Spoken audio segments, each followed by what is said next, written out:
Hey guys, welcome back to the channel. Dawson Castanelli, D. Nelly Defense, and today we are joined by my beautiful wife, Bailey. Hey guys.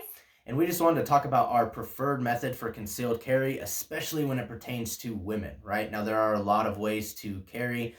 We have our thoughts and opinions on how we like to carry just through different training and stuff, what we feel is more efficient for us. So go ahead and hop in, babe. Yeah, we both found with the training we've done and all the drills that carrying appendix is what's more comfortable for us, and we believe it's what's very efficient.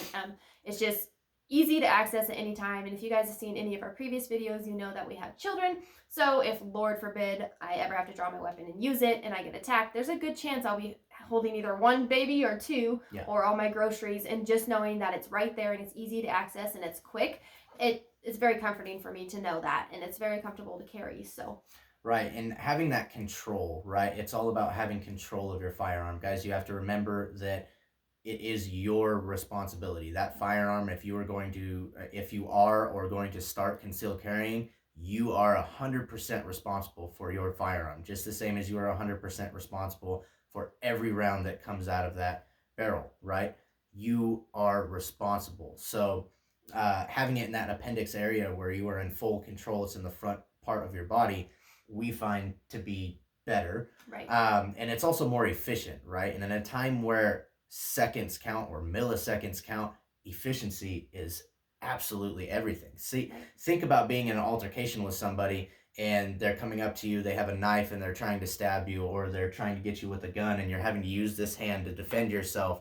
It's not always as easy to reach back here or fumble around in your purse to try to get that firearm as it is to make a small movement here to be able to, protect yourself or your loved ones in that situation. And like you're saying there, if there's any kind of confrontation here and you're fighting off somebody, in my opinion, having to reach way back here, one, is a really good giveaway that you're about to draw a weapon on this attacker, and that might amplify their attack or their adrenaline and make it even 10 times worse. And not to mention that's very time consuming, but if I'm going like this person clearly knows I'm about to draw a weapon, a knife, a gun, or something on him, versus this can be much more discreet and quicker, and then again get into like a retention type shooting situation. So yeah, and or if think about being mugged by somebody, right? And they come up behind you and you don't have the ability to reach behind you to get that firearm. Or if you're being mugged and you're carrying in your purse, what do you think the first thing that they're going to be going after is? Your purse. Right? They want whatever is in that purse. Now, if you give them your gun, that's just not a good situation altogether. Bad situation all around, because you just better armed a bad guy, and it's just not good. And I know a lot of people that I know, women that carry, they do carry in their purse, and I think they just feel that it's very efficient, and maybe they don't think about all the details. I can go into that, but I personally think that it's just not practical to carry in your purse, because one, again, a robber, they're going to take, that's the first thing they're going to take, right? They want your purse, whatever money's in there. But if somebody's attacking you and it's a 3.2 second fight.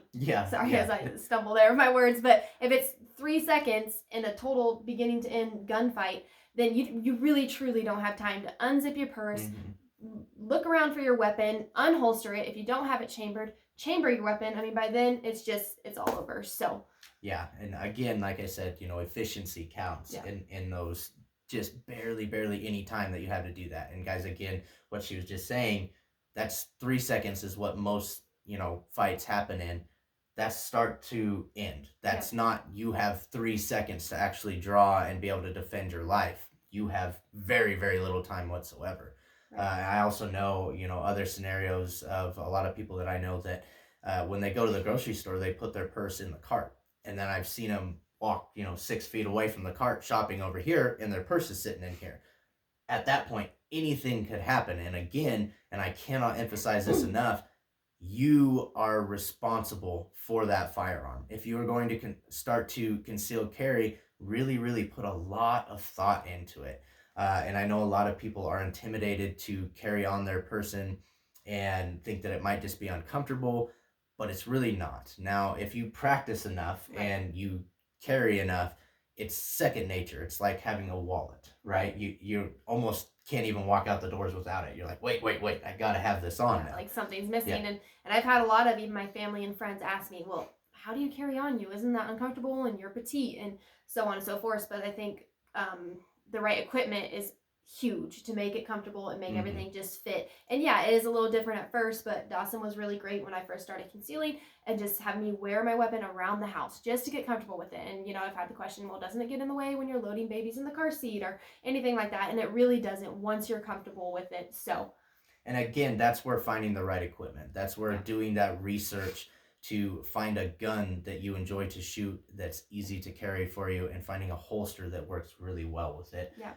comes in handy in those situations, obviously. And we'll go back to real quick on having your purse in the cart, and if that's where you conceal carry. Another thing is if you're walking down the parking lot and you're pushing your cart, well, if somebody were to bear hug you, attack from behind, again, your cart's just going to keep on rolling and you're not going to have time to get your purse out of there. Or if you have your purse on your shoulder and you're in any kind of hand-to-hand combat, very good chance that person's going to fall to the ground or the strap's going to break or anything like that. So that's just our opinion. And I wanted to say one more thing while we're talking about parking lot situations is I think a lot of people maybe think that we're a little paranoid, which I don't think being prepared is being paranoid. And there's times where if I have both the children, I try not to go to the store by myself with both the children because I find that it's a risk that doesn't need to be taken. But if I do, I'll put my children in the vehicle and get in and lock the doors, and then I'll buckle them in their car seats. And I've been mocked for that. But again, I'd rather be prepared and be safe so I don't have one sitting in the cart while I'm buckling one.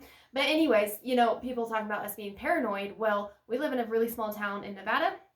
And just 2 towns down from us, just very recently in the last few days, a woman was kidnapped in the parking lot of Walmart in a very small town. And I don't know, I guess there's a video, but maybe she wasn't super self-aware and somebody actually shoved her into her own vehicle and drove off with it. And unfortunately, she's still yet to be found. And that's our mission here, guys, is we want to help people be as self-aware as possible. And we're not saying that, our training guarantees us a golden ticket out of any kind of confrontation, but it does give us a much, much better chance at survival. So that's, I think, why it's so important for us. Yeah, and that's, again, guys, why we are so passionate about this and why I wanted to create this channel to bring as many people over into the self-defense world as possible, because it's so, so important. We want you to be able to come home to your families and to your loved ones, right? It's obviously, it's so important. And the last thing we want to have happen is a bad thing like what happened, like what you were just explaining there. And again,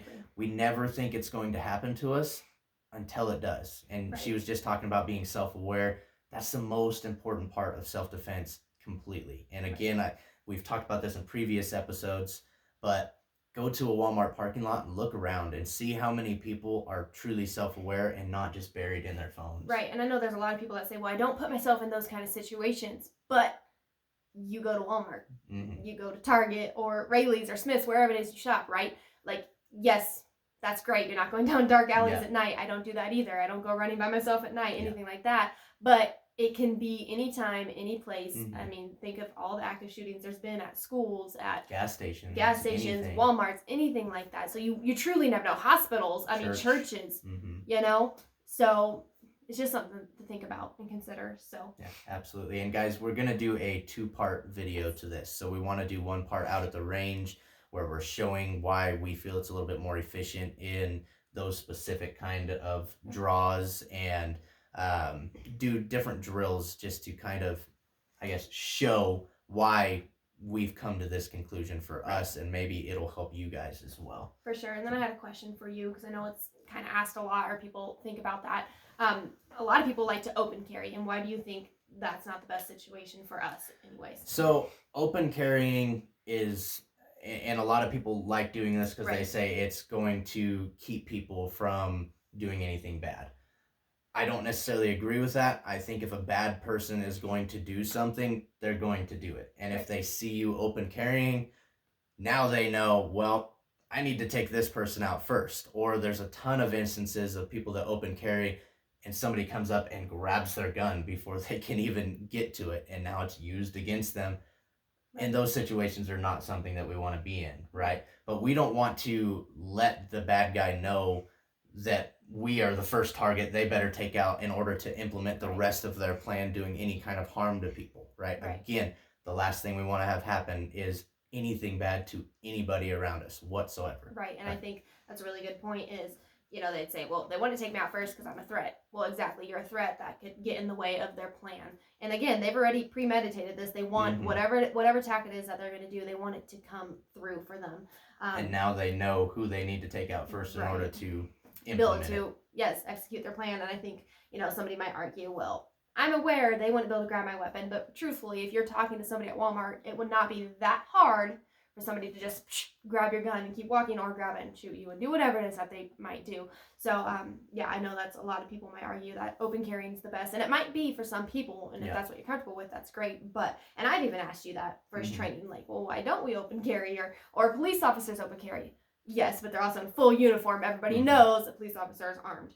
So, there's that argument too. But well, and somebody that does really great videos on just all different scenarios in general. His channel is called Active Self-Protection, and he goes over real life videos of all different types of altercations, right, when it comes to firearms and all of that. And he shows multiple times about open carrying and some of the bad things that can happen with that.